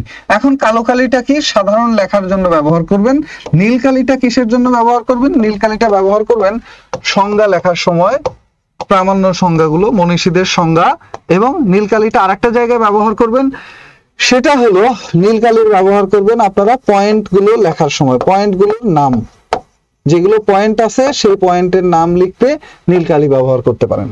আর এর বাইরে নীল কালির আরেকটা ব্যবহার আছে, সেটা হলো আপনার টেবিল আকারে তথ্য উপস্থাপন করলে, অথবা গ্রাফ আকারে তথ্য উপস্থাপন করলে, অথবা এই ধরনের কোন চিত্রভিত্তিক প্রেজেন্টেশন থাকলে সেটার ক্ষেত্রে আপনি নীল কালির ব্যবহার করতে পারেন। আর বাকি ওভারঅল লেখাটা হবে কালো কালির। এখন এইটা হঠাৎ করে আপনি লিখে দেখেন, পারবেন না, তখন দেখবেন যে কালি ব্যবহার থেমে গেছে, এই হয়ে গেছে, সেই হয়ে গেছে। এই জিনিসটা যাতে না হয় সেই জন্য আপনার প্রয়োজন হলো পূর্ব প্রস্তুতি। সেই জন্য আপনার প্রয়োজন পূর্ব প্রস্তুতি, যাতে আপনার খাতাটা দেখেই একজন স্যার ভাবে যে না, সে আগে থেকেই প্রিপেয়ার্ড। তো সবাই বাজার থেকে বই কিনবে, পড়বে, রিডিং করে একেবারে A to Z লিখবে, কিন্তু লিখে দেখবেন যে ধরা খেয়ে গেছেন। এই জন্য আসলে প্রস্তুতিটা এইভাবে কিভাবে নিবেন, এই বিষয়টা নিয়ে আমরা এতক্ষণ কথা বলছিলাম। আমাদের যে সম্মানিত শিক্ষক মন্ডলী আছেন, ওনারা প্রত্যেকটা ক্লাসে আপনাদেরকে এইগুলো বুঝিয়ে এই অংশগুলো ওনাদের মতো নোট করে আপনাদেরকে দিবেন। এবং এই কোর্সটায় যতগুলোই ক্লাস থাকুক, যেই ব্যাচে, আপনাদের কোর্স ফি হলো 1499 টাকা। আমি পড়াচ্ছি সমাজ বিজ্ঞান অংশ, যেটা স্কুল পর্যায়ে সামাজিক বিজ্ঞান এবং কলেজ পর্যায়ে সমাজ বিজ্ঞান ও সমাজকর্ম, এই 2টা সাবজেক্ট আমি পড়াচ্ছি। আর এই দিকে আরেকটা অংশ পাচ্ছি, সবুজ কালি ব্যবহার করবেন না খাতায়, এটা না করাই ভালো। স্যাররা বলেন শুধুমাত্র কালো এবং নীল, 2টা কালি। নীল কালি তো বোঝেন, ব্লু ওই কালারটা। তো একটা জিনিস যেটা হলো, আপনি সমাজ বিজ্ঞান কলেজ পর্যায়ে এবং সমাজকর্ম কলেজ পর্যায়ে 2টা, আর একটা হলো সামাজিক বিজ্ঞান স্কুল পর্যায়ে, এই অংশটা আমি দেখছি। তো সামাজিক বিজ্ঞান স্কুল পর্যায়ে ইতিহাস, ইসলামের ইতিহাস, সমাজ বিজ্ঞান, রাষ্ট্রবিজ্ঞান, সমাজকর্ম, অর্থনীতি, ভূগোল, এই অংশগুলো আপনাদের পড়তে হবে সবার জন্য। ইন জেনারেল আর্টস ফ্যাকাল্টির যারা আছেন, এই 7 সাবজেক্টের লোকের প্রত্যেকেরই 7টা সাবজেক্টই পড়তে হবে। এবং 7টা সাবজেক্টের মধ্যে আপনাকে যে বিষয়টা মাথায় রাখতে হবে যে সব পড়তে হবে না, পড়তে হবে এই সাবজেক্টগুলো কোর অবজেক্ট বা মেইন যে জায়গাগুলো আছে, শুধুমাত্র ওই জায়গাটুকুই আপনারা পড়বেন। এবং ওই জায়গাটুকু পড়লে কি হবে, তাহলে আপনার প্রশ্নও কমন পড়বে এবং পড়ার চাপ কমে আসবে। এইটা কি পড়বেন, কতটুকু পড়বেন, এই অংশগুলি আমরা ইনশাল্লাহ আপনাদেরকে দেখিয়ে দিব। আরেকটা জিনিস সম্পর্কে যদি আমি কথা বলি, সেই জিনিসটা হলো সংজ্ঞাগুলো কিভাবে লিখবেন। ধরেন আপনারা আমি যদি আবারও একটা পৃষ্ঠা নেই, এইটাকে খাতার একটা পৃষ্ঠা মনে করেন, তাহলে ইজিলি বুঝবেন। এইটাই আমি শেষ প্রেজেন্টেশন হিসেবে আপনাদেরকে লিখে দিচ্ছি। কতটুকু লিখবেন দেখেন, এইখানেও খাতায় লেখার একটা ব্যাপার আছে। নাম্বার তুলতে গেলে ধরেন আপনি লিখছেন একটা প্রশ্ন সম্পর্কে লিখবেন, এরকম পয়েন্ট চিহ্ন আঁকবেন প্রথমেই। যে কোনো প্রশ্নের উত্তরের সময় একটা চিহ্ন আঁকলেন, একে আপনি শুরু করলেন আধুনিক সমাজকর্ম একটি জ্ঞান ও দক্ষতা নির্ভর পেশা, যা একজন ব্যক্তিকে আত্মনির্ভরশীল করতে সহায়তা করে। এটা লিখলেন। এখন যখন আপনি সংজ্ঞাগুলো লিখবেন, একটা প্রশ্নের সংজ্ঞাগুলো যখন লিখবেন, সংজ্ঞাগুলো কিভাবে লিখবেন দেখেন। সংজ্ঞাগুলোর সময় আপনি কালি চেঞ্জ করে নিলেন, নিয়ে ধরেন আমি এটা একটা ব্যক্তি সমাজকর্মের একটা সংজ্ঞা যদি লিখি, ব্যক্তি সমাজকর্ম কাকে বলে? ব্যক্তি সমাজকর্ম এটার সংজ্ঞায় W.A. ফ্রেডল্যান্ডার উনি বলছেন, W.A. ফ্রেডল্যান্ডার ওনার একটা বিখ্যাত সংজ্ঞা আছে। সংজ্ঞাটা আপনি কিভাবে লিখবেন? এ পারসন উইথ এ প্রবলেম, এটা লিখবেন শুরু কোথায় করবেন? এইখানে, এ person with a problem comes to a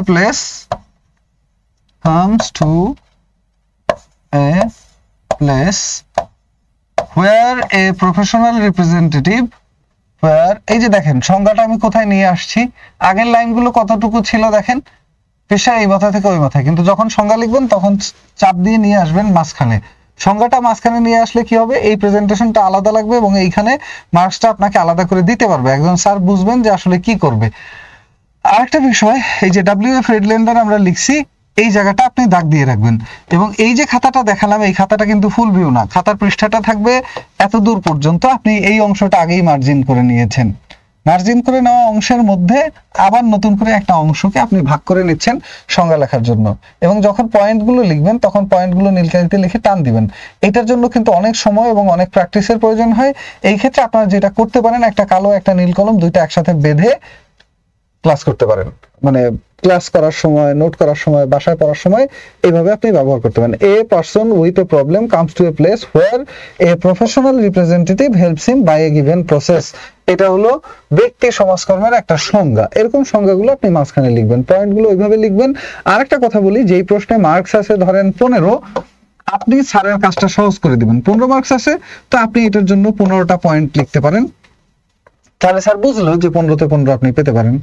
আবার যদি ভাঙা থাকে, অর্থাৎ নাম্বার যদি থাকে সংজ্ঞায় 2, এর পরের অংশে থাকে 7, 7 আর 2 9 এবং পরের অংশে 6, এই 15 মার্ক এইভাবে ভাঙা থাকে, তাহলে 2 মার্কসের জন্য 2টা সংজ্ঞা আর একটা সাধারণ সংজ্ঞা। 7 মার্কসের জন্য 14টা পয়েন্ট লিখতে পারেন, অথবা 7টা পয়েন্ট লিখলে এগুলোর ব্যাখ্যা সহ লিখবেন। আর যদি 14টা লেখেন, শুধু পয়েন্ট আকারে এক লাইন লিখে দিলে হলো। 6 মার্কসের জন্য আপনি 10 থেকে 12টা পয়েন্ট লিখবেন, লিখেই পয়েন্টগুলোর বিস্তারিত আলোচনা করবেন। এখন বিস্তারিত আলোচনা কতটুকু, এক লাইন করে লিখলেই হয়ে যায়।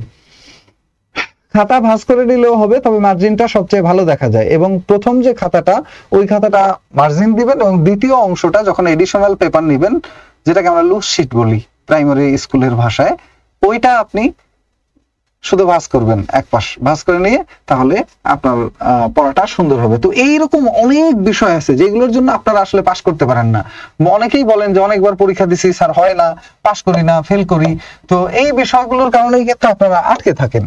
যে কোনো বিষয়কে চিত্রভিত্তিক উপস্থাপনার মধ্যে নিয়ে আসা যায়, এবং প্রশ্নের মার্কস ডিস্ট্রিবিউশন ঘড়ি হাতে করে যদি নেওয়ার পারমিশন দেয় এনটিআরসি, নিলেন, না নিলে স্কুলের মানে যে ঘড়ি থাকবে যেখানে পরীক্ষা দিবেন, ওইখানে ঘড়ির দিকে তাকাই থেকে লিখবেন। স্যার সংজ্ঞাগুলো কি নীল কলম দিয়েই লিখবো? হ্যাঁ, নীল কলম দিয়ে লিখবেন। আর নয় একজন স্যারের কিভাবে চোখে পড়বে যে আপনি একটা সংজ্ঞা লিখছেন? চোখে পড়ানোটাই হলো আসল কাজ। এই যে বিষয়গুলো পয়েন্ট আকারে লিখবেন, সংজ্ঞা কতগুলো দিবেন, প্রশ্নের উত্তর কেমন হবে, কত পৃষ্ঠা করে উত্তর হবে, টাইম ম্যানেজমেন্ট কি করবেন, হাতের লেখা কিভাবে ঠিক করবেন। এখন হাতের লেখা মানে কি আপনার বইয়ের মতো হাতের লেখা লাগবে না, জাস্ট আপনার লেখাগুলো যাতে পড়া যায়। চিত্রভিত্তিক উপস্থাপনা, গ্রাফ, চার্ট, টেবিল এগুলো থাকবে। এবং আমাদের এই কোর্সে যারা ভর্তি হবেন তারা কিন্তু সকল ক্লাসের রেকর্ড পাবেন, সকল ক্লাসের ক্লাস রেকর্ড পাবেন, যেটা পরে আবার টেনে টেনে আপনি দেখতে পারবেন। এইটা একটা বিশেষত্ব, অনলাইনের ক্লাসের ক্লাসগুলোর বিশেষত্ব হলো ক্লাস রেকর্ড আপনি দেখতে পারবেন যতবার খুশি, পরে আবার টেনে টেনে দেখতে পারবেন। প্রত্যেক সাবজেক্টের জন্য এই কথাগুলো কমন কথা ছিল, আশা করি সবাই বুঝতে পারছেন। তো আর আমি কথা বাড়াবো না, এখানে আজকের মতো বিদায় নিব। এবং আমাদের কোর্সের এইটাই শেষ ব্যাচ, এবং শেষ ব্যাচে ভর্তি ফি 2500 টাকা থেকে কেটে 1499 টাকা রাখা হচ্ছে। তাই যারা ভর্তি হননি আজকের মধ্যে ভর্তি হয়ে নেবেন, অথবা আগামী কালকের মধ্যে যদি এক্সটেন্ড করে কর্তৃপক্ষ, আগামী কালকের মধ্যে আপনারা ভর্তি হয়ে নেবেন। এইটাই শেষ ব্যাচ।